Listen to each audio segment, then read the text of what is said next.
RCB की victory parade में मची भगदड़ के बाद 11 लोगों की जान चली गई। वहीं 50 से ज्यादा लोग घायल हैं। कुछ तो अभी भी मौत से जिंदगी की जंग लड़ रहे हैं।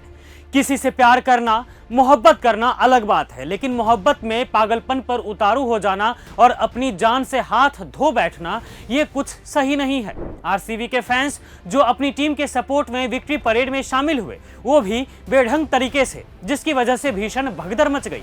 स्टेडियम के प्रबंधकों ने क्या काम किया था, ये तो समझ आ ही चुका है, लेकिन बात उन फैंस को ही कहनी है कि जब उन्हें आपकी चिंता नहीं थी तो खुद की चिंता खुद ही कर लेते।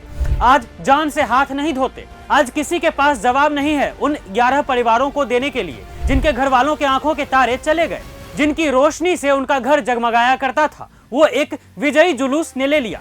आपको बता दें कि 3 जून को टेबल टॉप पर पंजाब किंग्स और रॉयल चैलेंजर्स बेंगलुरु के बीच आईपीएल का फाइनल मैच खेला गया, जिसमें बेंगलुरु ने 6 रनों से जीत दर्ज की और 18 साल में पहली बार ऐसा हुआ कि फाइनल में जाकर बेंगलुरु जीत सकी हो। खैर, पहली बार ही सही, खिताब अपने नाम कर ही ली बेंगलुरु की टीम। लेकिन उनके जीत के जश्न में शामिल हुए फैंस के बीच आज मातम पसरा हुआ है। विक्ट्री परेड में अचानक भगदड़ मचने से 11 लोगों की जान चली गई, जिसमें बच्चे और महिला भी शामिल हैं।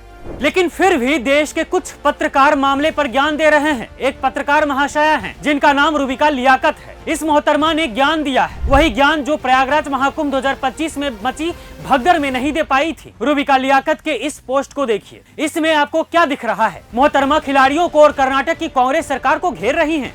आरसीबी के विक्ट्री परेड में मची भगदड़ को बेहूदगी कह रही हैं।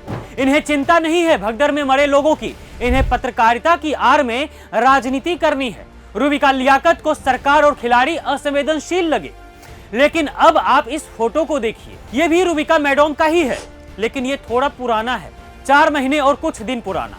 29 जनवरी 2025 का, जब प्रयागराज महाकुंभ में मौनी अमावस्या के पवित्र स्नान के दिन भगदड़ मच गई थी, जिसमें सरकारी आंकड़ों के हिसाब से 30 लोगों की जान चली गई थी। हालांकि मरने वालों का सही आंकड़ा आज भी किसी को नहीं पता है। खैर, इस भगदड़ के बाद रूबिका लियाकत उत्तर प्रदेश की योगी सरकार और केंद्र की मोदी सरकार की मुखबिर बन गई थी। सरकार के बीच बचाव में उतर गई थी, लेकिन अभी इन्हें राजनीति सूझ रही है।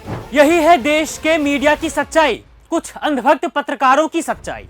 देश में आजकल पत्रकार पत्रकारिता कम, राजनीति ज्यादा करने लगे हैं। इन्हें देश के असल मुद्दों से कोई मतलब नहीं है। यहाँ तक कि उन 11 लोगों के परिजनों से भी कोई मतलब नहीं है, जिनके आंसू अभी तक सूखे नहीं हैं। इन्हें बस राजनीति करनी है।